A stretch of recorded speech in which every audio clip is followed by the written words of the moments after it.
ನಮಸ್ಕಾರ ಪ್ರಿಯ ವೀಕ್ಷಕರೇ.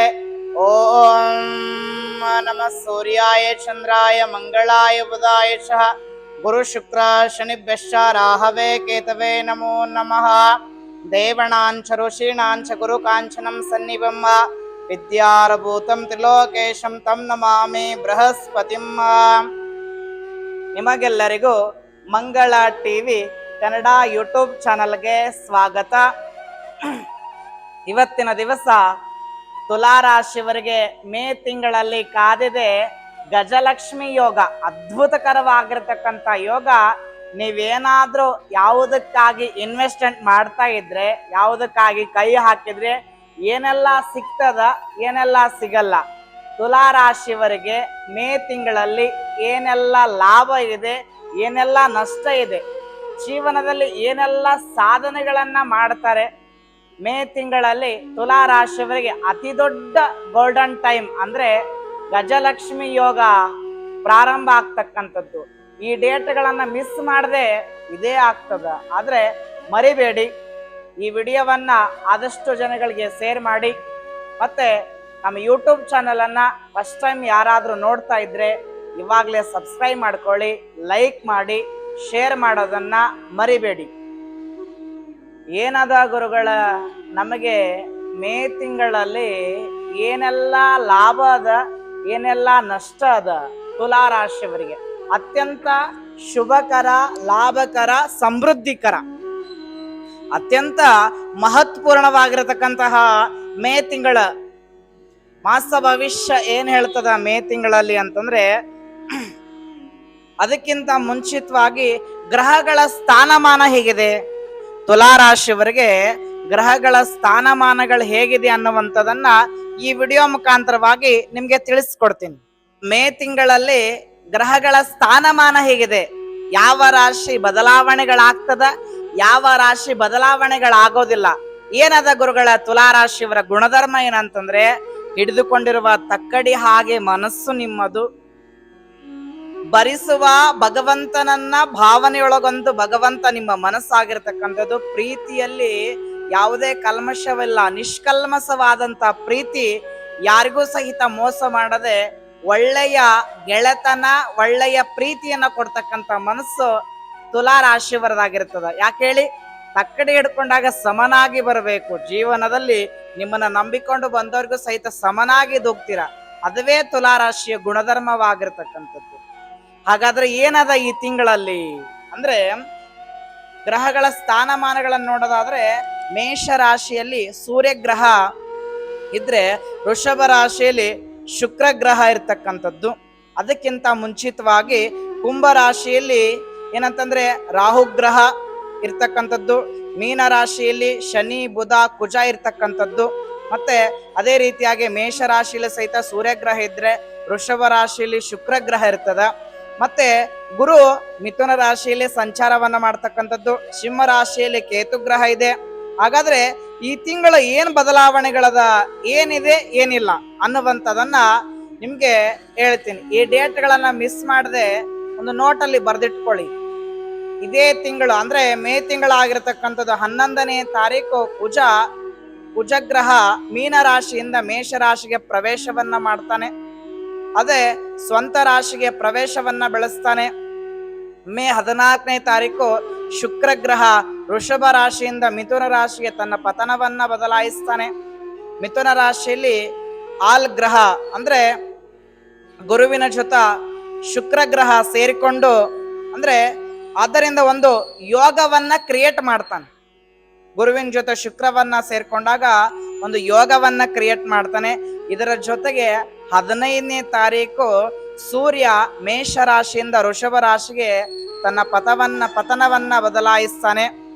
ಮತ್ತೆ ಇನ್ನೂ ಒಂದೇನಂದ್ರೆ, ಮೇ 15ನೇ ತಾರೀಕು ಕೂಡ ಬುಧ ಗ್ರಹ ಮೀನ ರಾಶಿ ಅಂದ್ರೆ ಮೀನ ರಾಶಿಯಿಂದ ಮೇಷರಾಗಿ 2 ಬಾರಿ ತನ್ನ ಪತನವನ್ನ ಬದಲಾಯಿಸ್ತಕ್ಕಂಥದ್ದು. 23ನೇ ತಾರೀಕು ಮೇಷ ರಾಶಿಯಿಂದ ವೃಷಭ ರಾಶಿಗೂ ತನ್ನ ಪತನವನ್ನ ಬದಲಾಯಿಸುವಂಥದ್ದು. ಇನ್ನ ಬುಧ ಗ್ರಹವು ಕೂಡ 15ನೇ ತಾರೀಕು ಮೇಷ ರಾಶಿಯಿಂದ ವೃಷಭ ರಾಶಿಗೆ ತನ್ನ ಪತನವನ್ನ ಬದಲಾಯಿಸುವಂಥದ್ದು. ಎರಡನೇ ಬಾರಿ ಅಂದ್ರೆ 23ನೇ ತಾರೀಕಿನಂದು ವೃಷಭ ರಾಶಿಯಿಂದ ಮಿಥುನ ರಾಶಿ ಕೂಡ ತನ್ನ ಪತನವನ್ನ ಬದಲಾಯಿಸುವಂಥದ್ದು. ಹಾಗಾದ್ರೆ ಏನದ ಗುರುಗಳ ನಮಗೆ ತುಲಾ ರಾಶಿಯವರಿಗೆ ಒಟ್ಟಾರೆಯಾಗಿ ಹೇಳ್ಬೇಕಂದ್ರೆ ಮೇ ತಿಂಗಳಲ್ಲಿ ಒಟ್ಟಾರೆಯಾಗಿ ನಮ್ಗೆ ಏನದ ಗುರುಗಳೇ ಅಂತಂದ್ರೆ ಇಲ್ಲೇ ಅದ ನೋಡ್ರಿ, ಟ್ವಿಸ್ಟ್ ಇರ್ತಕ್ಕಂಥದ್ದು ಇಲ್ಲೇ ಅದ. ಏನದ ಅಂತಂದ್ರೆ ತುಲಾ ರಾಶಿಯವರಿಗೆ ರಾಶಾಧಿಪತಿ ಆಗಿರತಕ್ಕಂಥವ್ರು ಯಾರು? ಶುಕ್ರ 8ನೇ ಮನೆಯಲ್ಲಿ ಸಂಚಾರ ಮಾಡೋದ್ರಿಂದ ಆರೋಗ್ಯದಲ್ಲಿ ಸಣ್ಣ ಪುಟ್ಟ ಏರುಪೇರುಗಳನ್ನ ನೀವು ನೋಡ್ತಾ ಇದ್ರಿ. ಆದ್ರೆ ಈಗ ಶುಕ್ರ ಗ್ರಹ ಒಂದು ಬದಲಾವಣೆಗಳನ್ನ ಆಗ್ತಾ ಇದೆ. 9ನೇ ಮನೆ ಗುರುವಿನಿಂದ ಜೊತೆಗೆ ಶುಕ್ರ ಸೇರ್ಕೊಳ್ತಾನೆ. ಹಾಗಾದ್ರೆ ತುಲಾ ರಾಶಿಯವರಿಗೆ ಗುರು ಶುಕ್ರ ಸೇರ್ಕೊಂಡಾಗ ಗಜಲಕ್ಷ್ಮಿ ಯೋಗವನ್ನ ಉಂಟು ಮಾಡತಕ್ಕಂಥದ್ದು 9ನೇ ಮನೆಯಲ್ಲೇ ನಡೀತಕ್ಕಂಥದ್ದು. ಅದು ನಿಮಗೆ ಅದ್ಭುತಕರವಾಗಿರತಕ್ಕಂಥ ಸಿಹಿ ಸುದ್ದಿ. ಹಾಗಾದ್ರೆ ನಾವ್ ಯಾವ್ದಕ್ಕೆ ಇನ್ವೆಸ್ಟ್ಮೆಂಟ್ ಮಾಡ್ಬೇಕ್ರಿ ಗುರುಗಳ? ಯಾವ್ದಕ್ಕೆ ದುಡ್ಡು ಹಾಕ್ಬೇಕು? ಯಾವ ಕೆಲಸ ಮಾಡಿದ್ರ ಈ ತಿಂಗಳ ನಮಗೆ ಒಲಿತದ? ಈಗ ಅದ ನೋಡಿ ಟ್ವಿಸ್ಟ್. ಏನದ ಅಂದ್ರೆ ನೀವು ಮಾಡುವಂತಹ ಕೆಲಸಗಳಾಗ್ಲಿ, ನಿಮಗೆ ಬರ್ತಕ್ಕಂಥ ಸಮಸ್ಯೆಗಳಾಗ್ಲಿ, ಎಲ್ಲವೂ ಸಹಿತ ಶತಸಿದ್ಧ ಪರಿಹಾರ ಏನು ಅಂತಂದ್ರೆ ಈ ತಿಂಗಳಲ್ಲಿ ನಿಮಗೆ ತಾಳ್ಮೆ ಮತ್ತು ನೀವು ನಂಬಿರ್ತಕ್ಕಂತಹ ದೈವನನ್ನ ಭೇಟಿ ಆಗ್ಬೇಕಂದ್ರ, ದೈವನ ಇಚ್ಛೆ ಇರ್ಬೇಕಂದ್ರ, ದೈವನ ಅನುಗ್ರಹ ಇರ್ಬೇಕಂದ್ರ, ದೇವರ ಅನುಗ್ರಹ ಇರ್ಬೇಕಂದ್ರ ಮೊದಲೇ ಯಾರಿಗೆ ಅನುಗ್ರಹ, ಎಲ್ಲರೂ ಅನುಗ್ರಹ ಇದ್ದಾಗ ಮೊದಲೇ ಮೇನ್ ಬೇಕಾಗಿರೋದೇನಂದ್ರೆ ನಿಮ್ಮ ತಂದೆ ತಾಯಿಗಳ ಆಶೀರ್ವಾದ ಇತ್ತಂದ್ರ ದೇವರ ಅನುಗ್ರಹಗಳಲ್ಲ, ದೇವರ ಇಚ್ಛೆ ಅಲ್ಲ, ಪರಮಾತ್ಮನ ಇಚ್ಛೆ ಅಲ್ಲ, ಎಲ್ಲರ ಇಚ್ಛೆ ಸ್ವ ಇಚ್ಛೆಯಿಂದ ಸಿಗ್ತದ. ಆದ್ರೆ ತಾಳ್ಮೆ ಮತ್ತು ಶಾಶ್ವತವಾಗಿರ್ತಕ್ಕಂತಹ ಪರಿಹಾರ ಏನಂತಂದ್ರೆ ತುಲಾ ರಾಶಿಯವರಿಗೆ ಈ ತಿಂಗಳಲ್ಲಿ ತಾಳ್ಮೆ ಅಂತಕ್ಕಂಥದ್ದು ಬಹಳ ಇರಬೇಕಾಗಿರ್ತಕ್ಕಂಥದ್ದು. ಮತ್ತೆ ಈ ತಿಂಗಳಲ್ಲಿ ಏನದ ಲಾಭಗಳ ಏನದ ನೋಡ್ಕೊಂಬರೋಣ. ಮತ್ತೆ ಕುಜನ ಒಂದು ಸಂಚಾರದಿಂದ ನಿಮಗೆ 2ನೇ ಧನಾಧಿ ಸ್ಥಾನಾಧಿಪತಿ ಆಗಿರ್ತಕ್ಕಂಥ ಕುಜ 7ನೇ ಮನೆ ಅಧಿಪತಿಯೂ ಕೂಡ ಆಗಿರ್ತಕ್ಕಂಥದ್ದು. 7ನೇ ಮನೆಯಲ್ಲಿ ಕುತ್ಕೊಂಡು ನಿಮ್ಮ ಲಗ್ನವನ್ನ ನೋಡ್ತಾ ಇದ್ದಾನೆ. ಹೆಂಗದ ಅಂದ್ರ ಹಣದ ಹರಿವು ಹೆಂಗ ಬರ್ತದಂದ್ರ ಹೊಳೆಯ ರಾಶಿ ಹಾಗೆ ಹರಿದು ಬರ್ತದ. ಅದ್ಭುತಕರವಾಗಿರತಕ್ಕಂಥದ್ದು. ನೀವೇನಾದ್ರೂ ಹಣದಲ್ಲಿ ಇನ್ವೆಸ್ಟ್ಮೆಂಟ್ ಮಾಡಿ ಏನಾದ್ರು ಭೂಮಿಗಳನ್ನಾಗ್ಲಿ, ಜಾಗಗಳನ್ನಾಗ್ಲಿ, ಮನೆಗಳನ್ನಾಗ್ಲಿ, ಮತ್ತೆ ಕಾರುಗಳನ್ನ ತೆಗೆದುಕೊಂಡಿದ್ರ ಆ ಹಣದಿಂದ ಸಹಿತ ನಿಮಗೆ ಅತ್ಯಂತ ಲಾಭಕರ ಆಗ್ತದ. ಯಾವಾಗ ಗುರುಗಳೇ? ಮೇ 11ರ ನಂತರ ನಿಮಗೆ ಅದ್ಭುತಕರವಾಗಿರ್ತಕ್ಕಂಥದ್ದು. ಮತ್ತೆ ಹಣ ಎಲ್ಲ ಹರಿದು ಬರ್ತದ ಗುರುಗಳ. ಆದ್ರೆ ಇನ್ನೂ ಒಂದು ಖುಷಿ ವಿಚಾರ, ಗಂಡ ಹೆಂಡತಿರ ನಡುವೆ ಬಾಂಧವ್ಯ ಹೆಚ್ಚಾಗ್ತದೆ. ಯಾರೆಲ್ಲ ಪ್ರೀತಿ ಮಾಡ್ತಕ್ಕಂಥ ಹುಡುಗರಾಗ್ಲಿ ಹುಡುಗಿರಾಗ್ಲಿ ಯಾರಾದ್ರೂ ಇಷ್ಟಪಟ್ಟಿದ್ರೆ ಇವಾಗ್ಲೇ ಒಪ್ಪಿಸ್ಬಿಡಿ. ತಂದೆ ತಾಯಿಗಳನ್ನ ಒಪ್ಪಿಸಿ ಮದುವೆ ಆಗೋದಕ್ಕೆ ಒಂದೊಳ್ಳೆಯ ದೊಡ್ಡ ಆಫರ್ ನಿಮಗೆ. ಯಾರಿಗೆ? ಪ್ರೇಮಿಗಳಾಗಿರ್ತಕ್ಕಂಥದ್ದು. ಒಳ್ಳೆಯ ಸಂಶಯ ಪಡದೆ, ಯಾರ ಮೇಲೆ ಅನುಮಾನ ಪಡದೆ ತಂದೆ ತಾಯಿಗಳನ್ನ ಒಪ್ಪಿಸಿ ಆರಾಮಾಗಿ ಮದುವೆಗಳನ್ನ ಮಾಡ್ಕೊಳ್ಳುವಂತಹ ಯೋಗವನ್ನ ಆಗ್ತಕ್ಕಂಥದ್ದು. ಮತ್ತೆ ಏನದ ಗುರುಗಳ? ಶತ್ರುಗಳಿಂದ ಜಯ ಆಗ್ತದ. ಮತ್ತೆ ನಿಮಗೆ ಯಾರೆಲ್ಲ ಅವಮಾನಗಳನ್ನ ಮಾಡಿರ್ತಾರೋ ಅವರ ಕಡೆಗಳಿಂದ ಹಾರವನ್ನ ಹಾಕಿಸ್ಕೊಳ್ತೀರ. ಮತ್ತೆ 5ನೇ ಮನೆ ರಾಹು ಇರೋದ್ರಿಂದ ಒಳ್ಳೆಯ ವಿಚಾರಗಳನ್ನ ಕೇಳ್ತೀರಾ. ಮತ್ತೆ ಈ ಗ್ರಂಥಿಗಳನ್ನ ಅಂಗಡಿಗಳನ್ನ ಇಟ್ಕೊಂಡಿರ್ತಿರಲ್ಲ, ಈ ಪುಸ್ತಕದ ಅಂಗಡಿಗಳನ್ನ ಇಟ್ಕೊಂತಕ್ಕಂಥದ್ದು, ಮತ್ತೆ ಈ ಏನೇ ಕೆಲಸಗಳನ್ನ ಮಾಡಿದ ಸಹಿತ ಅಡಚಣೆಗಳು ಬರ್ತಾ ಇದೆ ಗುರುಗಳೇ ಅಂತಂದವ್ರಿಗೆ ಸಹಿತ ಅಡಚಣೆಗಳೆಲ್ಲ ಪಾರಾಗ್ತೀರಾ, ಆರಾಮದಾಯಕವಾಗಿರ್ತೀರ.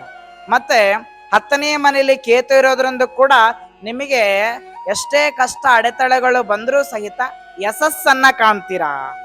ಮತ್ತೆ ಪ್ರೀತಿಸಿ ಮದುವೆ ಆಗ್ತಕ್ಕಂಥವ್ರಿಗೆ ಒಂದೊಳ್ಳೆಯ ಯೋಗನೆ. ಮತ್ತೆ ಶತ್ರುಗಳಿಂದ ಜಯ ಸಿಗ್ತದ. ಮತ್ತು ಕೋರ್ಟ್ ಕಚೇರಿಗಳಲ್ಲಿ ನಿಮ್ಮ ಪರನೇ ಆಗ್ತದ.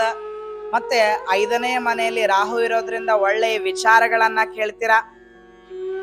ಗೆಟೌಟ್ ಅಂದವ್ರ ಮನೆ ಮುಂದೆ ಕಟೌಟ್ ಆಗಿ ನಿಲ್ತೀರಾ, ಅದಂತೂ ಸತ್ಯವಾಗಿ ಹೇಳಬಲ್ಲೆ ನಾನು.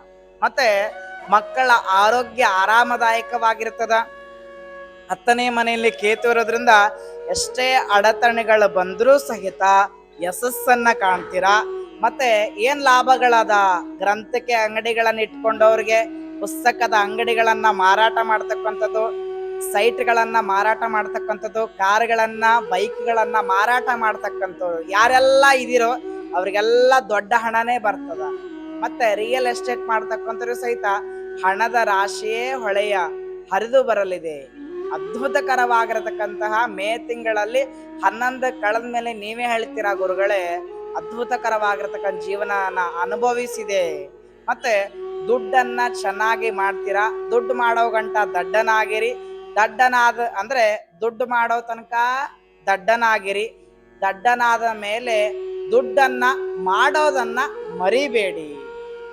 ಏನಂತಂದ್ರ ಇನ್ನೊಂದು ಏನ್ರಿ ಗುರುಗಳ ಈ ರೀತಿಯಾಗಿ ಹೇಳಿದ್ರಿ ಅಂತಂದ್ರ, ಒಬ್ಬ ವ್ಯಕ್ತಿ ದುಡ್ಡು ಮಾಡೋ ತನಕ ನಾನು ಯಾಕೆ ದಡ್ಡನಾಗಿರ್ಲಿ ಗುರುಗಳ, ನಾನು ಆರಾಮಾಗಿರ್ತೀನಿ. ಒಬ್ಬ ವ್ಯಕ್ತಿ ಶ್ರೀಮಂತ ಏನ್ ಮಾಡ್ತಾನಂದ್ರ, ಒಂದು ಕಥೆ ಇದು. ಯಾಕಂದ್ರೆ ಒಬ್ಬ ಶ್ರೀಮಂತ ವ್ಯಕ್ತಿ ಒಂದು ಹೋಟ್ಲೊಳಗ ಕುತ್ಕೊಂಡಾಗ ಒಬ್ಬ ದಡ್ಡ ವ್ಯಕ್ತಿ ಒಂದ್ ಕೇಳ್ತಾನೆ, ಇದರಲ್ಲಿ 500 ರೂಪಾಯಿ ನೋಟ್ ಅದ, ಇದರಲ್ಲಿ 200 ರೂಪಾಯಿ ನೋಟ್ ಅದ, 200 ರೂಪಾಯಿ ನೋಟ್ ಅದ, ಇದರಲ್ಲಿ ಯಾವುದು ದೊಡ್ಡದದ ಅಂತ ಕೇಳಿದಾಗ ಅವ ಏನ್ ಹೇಳ್ತಾನ ಗೊತ್ತಾ? ಅಲ್ಲಿರ್ತಕ್ಕಂತಹ ಅಲ್ಲಿರ್ತಕ್ಕಂತಹ ಕಪ್ಪು ಬಸಿ ತೊಳಿತಕ್ಕಂಥವನು ಅವೇನ್ ಹೇಳ್ತಾನಂದ್ರೆ, ಇದರಲ್ಲಿ 200 ರೂಪಾಯಿ ದೊಡ್ಡದ, 200 ರೂಪಾಯಿ ದೊಡ್ಡದದ ಅಂತ ಹೇಳ್ತಾನ. ಆಗ ಅಲ್ಲಿರ್ತಕ್ಕಂಥ ಎಲ್ಲ ಫ್ರೆಂಡ್ಸ್ಗೆ ಆಶ್ಚರ್ಯ ಆಗ್ಬಿಡ್ತದ, ಹುಚ್ಚ ಇವನು ಹುಚ್ಚ ಅಂತೇಳಿ 200 ರೂಪಾಯಿ ಕೊಟ್ಟು ಹೋಗ್ಬಿಡ್ತಾನೆ. ಮತ್ತೆ ಪುನಃ ಬಂದ್ ಕೇಳ್ತಾನೆ, 1000 ರೂಪಾಯಿ ತರ್ತಾನೆ. 1000 ರೂಪಾಯಿ ತಂದಾಗ ಮತ್ತೆ 200 ರೂಪಾಯಿ ನೋಟ್ನ ಕೊಡ್ತಾನೆ. ಇದ್ರಲ್ಲಿ ದೊಡ್ಡದು ಯಾವ್ದದ ಅಂತ ಹೇಳಿದಾಗ 200 ರೂಪಾಯಿನೇ ದೊಡ್ಡದ. ಹಿಂಗೆ ಪ್ರತಿನಿತ್ಯ ಮಾಡ್ತಾ ಹೇಳಿದಾಗ ಅಲ್ಲಿರ್ತಕ್ಕಂಥವ್ರು ಏನ್ ಮಾಡ್ತಾರ ಅಂದ್ರೆ, ಓನರ್ ಕಳೆದು ಕೇಳ್ತಾನ, ಹೋಟೆಲ್ ಓನರ್, ಯಾಕಪ್ಪ ನಿನ್ಗೆ ಬುದ್ಧಿ ಇಲ್ವಾ ಅಂತ ಕೇಳಿದಾಗ, ಯಾಕೆ ಅಂತ ಕೇಳಿದಾಗ ಅವನು ಹೇಳ್ತಾನೆ, ಹೋಟೆಲಿನ ಮಾಲೀಕನಿಗೆ ಸರಿಯಾದ ಉತ್ತರವನ್ನ ಕೊಡ್ತಾನೆ, ನಾನು 500 ರೂಪಾಯಿ ತೋರಿಸ್ದಾಗ, 200 ರೂಪಾಯಿ 200 ರೂಪಾಯಿ ತೋರಿಸ್ದಾಗ ನಾನು 500 ರೂಪಾಯಿ ದೊಡ್ಡದು ಅಂತ ಹೇಳಿದ್ರೆ ಅವನು ಕೊಡೋದೇ ನಿಲ್ಲಿಸ್ಬಿಡ್ತಿದ್ದ ನನಗೆ ದುಡ್ಡು. ಅವನು 200 ರೂಪಾಯಿ 200 ರೂಪಾಯಿ ಕೊಟ್ಟು ತಿಂಗಳಿಗೆ ನನಗೆ 15ರಿಂದ 16 17 ಸಾವಿರ ರೂಪಾಯಿದಷ್ಟು ದುಡ್ಡುಗಳನ್ನ ಲಾಭದಾಗಿ ಮಾಡ್ಕೊಂಡಿದ್ದೀನಿ. ಅದಕ್ಕಾಗಿ ದುಡ್ಡು ಮಾಡೋ ತನಕ ದಡ್ಡನಾಗಿರಿ, ದಡ್ಡನಾಗೋ ತನಕ ದುಡ್ಡನ್ನ ಮಾಡೋದನ್ನ ಮರಿಬೇಡಿ ಅಂತಕ್ಕಂಥದ್ದೇ ಸಂದೇಶ ಅದ.